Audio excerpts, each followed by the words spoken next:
Ni kusalimu kwa jina takatifu la Bwana Yesu Kristo na nikukaribishe kwenye darasa la leo. Leo tuna topic inasema unapoota unakula samaki au unavua samaki. Ina maana gani kwenye ulimwengu wa roho? Kumbuka maandiko yanasema Ayubu 33 mstari ule wa 14 mpaka 16. Maandiko yanasema Mungu anazungumza na mwanadamu mara ya kwanza hata mara ya pili kwenye ndoto na maono, japokuwa mtu hajali. Kwa hiyo Mungu anapojifunua au anapofunua vitu mbalimbali kwenye maisha, anakuwa na ujumbe. Na tukiangalia kipindi kile cha huduma ya Yesu Kristo, huduma sana sana ilikuwa inazunguka maeneo ya baharini, bahari ya Galilaya, lakini pia tunaona na wanafunzi wake walikuwa wakivua samaki.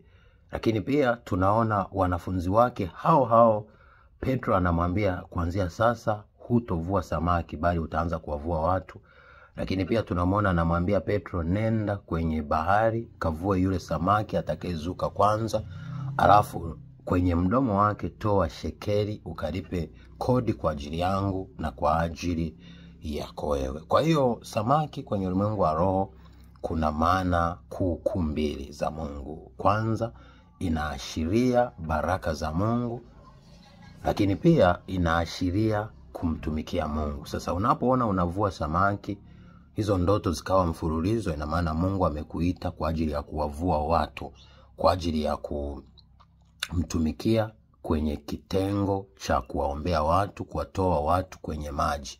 Maana maji au mto au bahari ni ishara ya matatizo, vikwazo, vizuizi. Kwa ukiona samaki unamtoa, ina maana unaweza kutoa baraka au unaweza kumtoa mtu aliyefungwa, aliyewekwa mateka kwenye matatizo. Lakini pia inaonesha unaweza kupokea baraka za Mungu kupitia changamoto au vikwazo unavyopitia. Ina maana Mungu atakupa baraka mbali na kuwa unapitia changamoto. Kwa hiyo ishara ya kwanza inaweza kuonesha Mungu amekubariki.